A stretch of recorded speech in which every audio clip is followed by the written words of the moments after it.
In the winter of 1972, a family of 4 retreated to a cabin deep in the woods of northern Michigan. Snow fell relentlessly, burying the world in white. The days were short, the nights stretched endlessly, and the cold was unforgiving. The cabin stood alone, its chimney the only sign of life for miles. The family, a father, a mother, and their 2 children, were looking for peace, away from the noise of their lives. They left the city behind with hopes of laughter around a fire, of meals shared at a table, and of warmth found in each other's company. But just 1 week later, they were gone. Not a single trace of them was ever found. No signs of struggle, no footprints in the snow leading away from the cabin. What remained were the details no one can explain.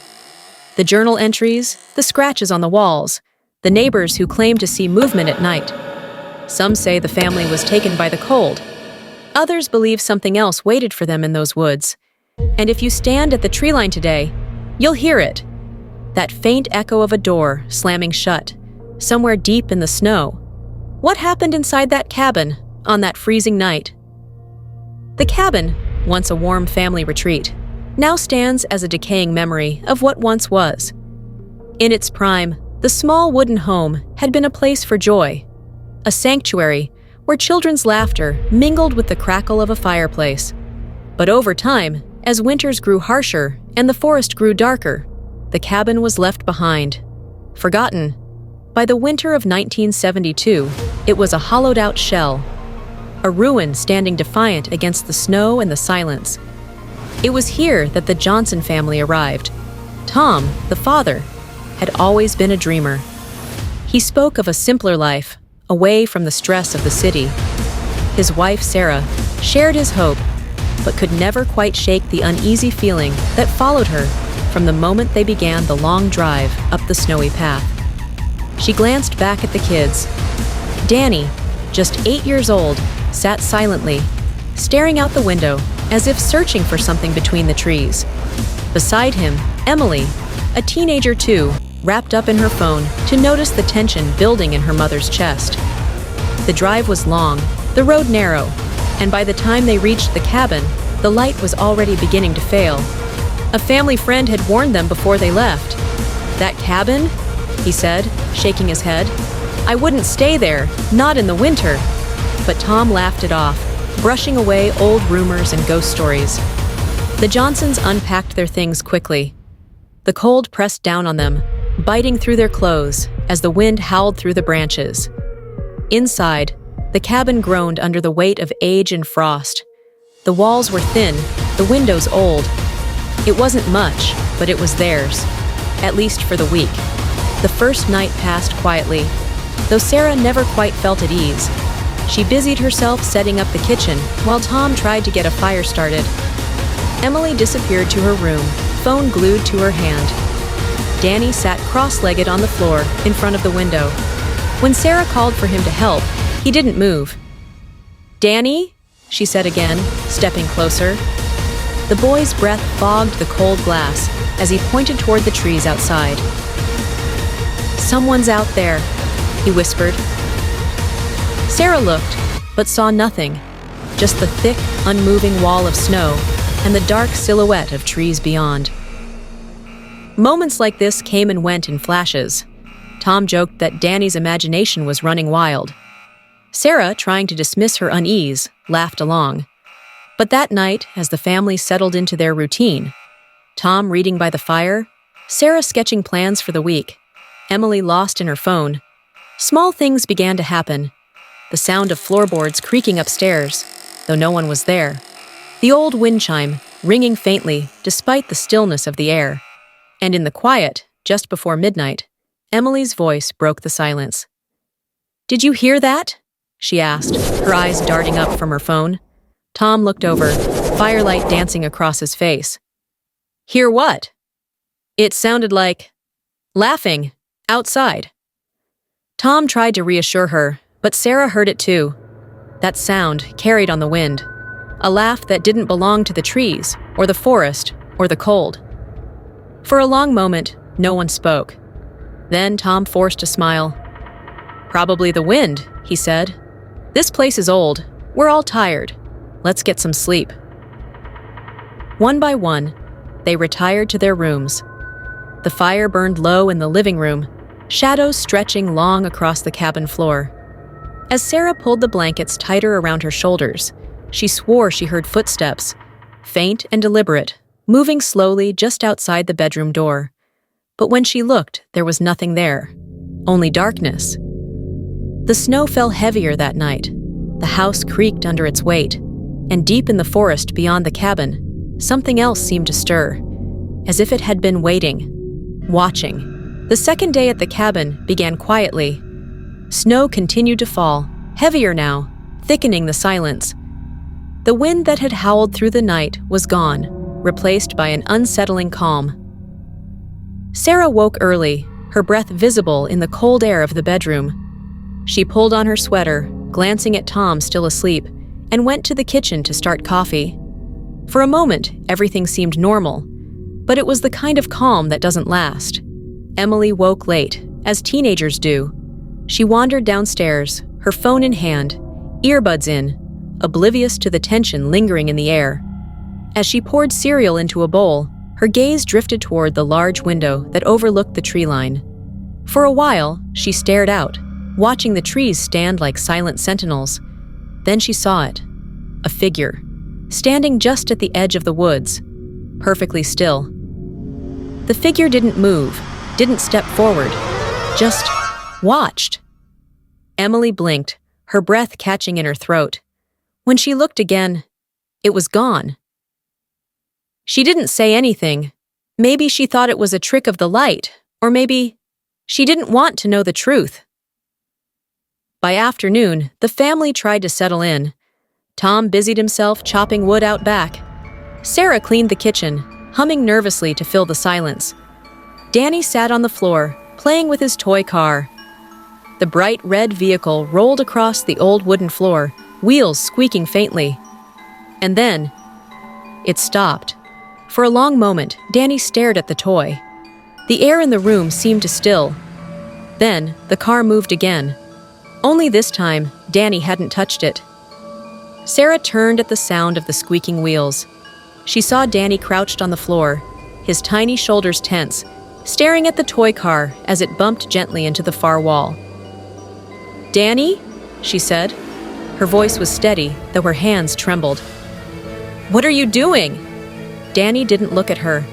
He just pointed toward the corner of the room. "She's cold," he whispered. Sarah froze. "Who's cold?" "The lady," he said, still pointing. "She says it's too cold here." Sarah forced a smile, trying to dismiss the chill running down her spine.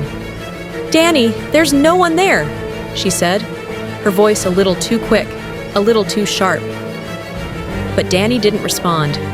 He just got up and wandered out of the room, leaving the toy car still resting against the wall. Later that evening, as the family gathered for dinner, Sarah noticed something odd. One of the chairs at the table was pulled slightly out. It was subtle, almost unnoticeable, but it hadn't been like that before. That night, Sarah couldn't sleep. The fire in the living room had burned out, leaving the cabin darker than before. The wind outside had returned, whistling faintly through the cracks in the windows. And then, the whispers began. Sarah sat up in bed, her heart pounding. "Tom!" she whispered, shaking him awake. "What?" he grumbled, half asleep. "Do you hear that?" she asked. Tom paused, listening, but the whispers had stopped. The only sound was the wind outside. For a moment, everything was still, and then, a quiet voice. "Why did you come back?" Sarah's blood ran cold. The voice wasn't in her head. It came from just outside the bedroom door. By the third day, the Johnsons realized they weren't alone in the cabin. The night the power went out, the temperature inside the cabin dropped.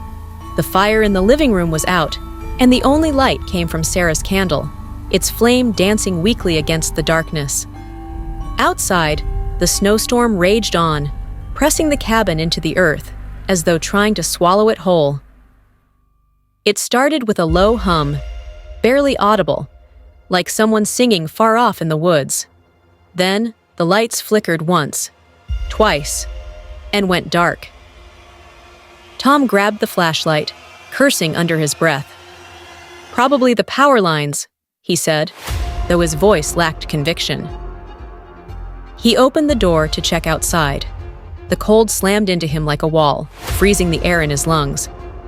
The beam of his flashlight cut through the darkness, revealing only snow, deep, endless snow, stretching into the black of the woods. But then, he saw them. It didn't move. It didn't react. It just stood there, watching. Tom turned sharply, sweeping the flashlight behind him. Nothing.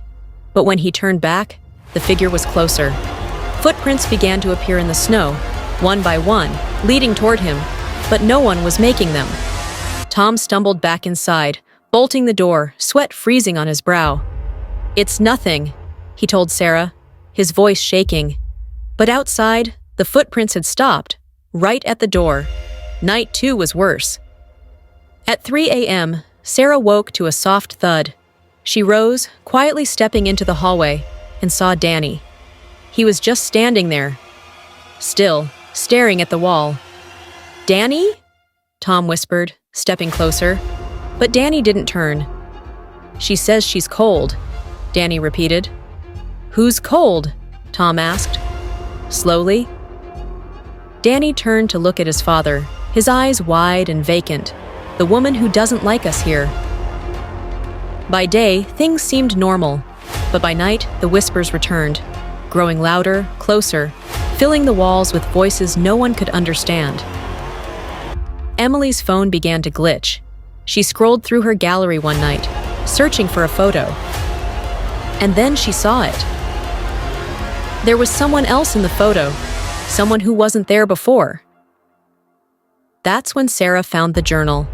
Beneath a loose floorboard in the corner of the living room, an old leather-bound book had been hidden, its pages brittle, stained with age. The entries were short, desperate. February 3rd, 1924. She came to the cabin again tonight. Her face, frozen, her eyes empty. February 6th. The children saw her. She told them she was cold. They listened. February 9th. God help us, she won't leave. Then Danny screamed. The candle on the table blew out. In the dark, the family heard it. Footsteps, slow and heavy, circling the room. Tom lunged for the matches, striking them desperately. When the candle flame flared back to life, the flame was blue. And there she was, a woman pale as death, her skin cracked and glistening with ice. Her dress clung to her frail frame, soaked through, dripping water onto the floor. Her eyes, white, frozen, locked onto Sarah. The walls shook, a window shattered. Tom yelled for the kids, but Danny was gone. They weren't alone anymore. By the time the screams stopped, the cabin had fallen into a silence so deep it swallowed every sound. The air was colder now, heavy with a stillness that shouldn't have been there. The family didn't pack. They didn't look back. Tom pulled Sarah and Emily out into the night, their boots sinking deep into the snow as they stumbled toward the car. They shouted Danny's name over the roaring wind, but Danny didn't answer. They reached the car, snow piled high against its sides. Tom yanked open the door, his hands shaking so badly he dropped the keys twice before forcing them into the ignition. The engine growled. The headlights cut through the blizzard. For the first time in days, they felt hope. They drove in silence. No one spoke. No one dared look back. The storm seemed to weaken as they went further, and for a brief, fleeting moment, it felt like they'd escaped. But then, Danny spoke. "She's still here." Tom looked into the rearview mirror, and he saw her. She hadn't stayed in the cabin. She had followed them. Panic gripped Tom as he swerved the car to a stop, skidding through the snow. He turned to the back seat, shouting. But Danny sat alone. They drove on, wordless. No one spoke about what Tom saw in the mirror. No one dared. The Johnsons left the cabin, but it didn't leave them. "She's cold." The Johnson family survived. But they'll never forget what happened that winter night. The terror they faced, the figure that followed them, the way their world shifted in the blink of an eye. Those memories would never leave them. Some say the cabin still stands, hidden deep within the woods. Buried beneath the endless snow, it waits, patient, for its next visitors. No one knows what happens to those who venture too close, but the whispers say the land remembers. Would you spend a night there? Could you? Do you think the Johnsons truly escaped, or are they still running?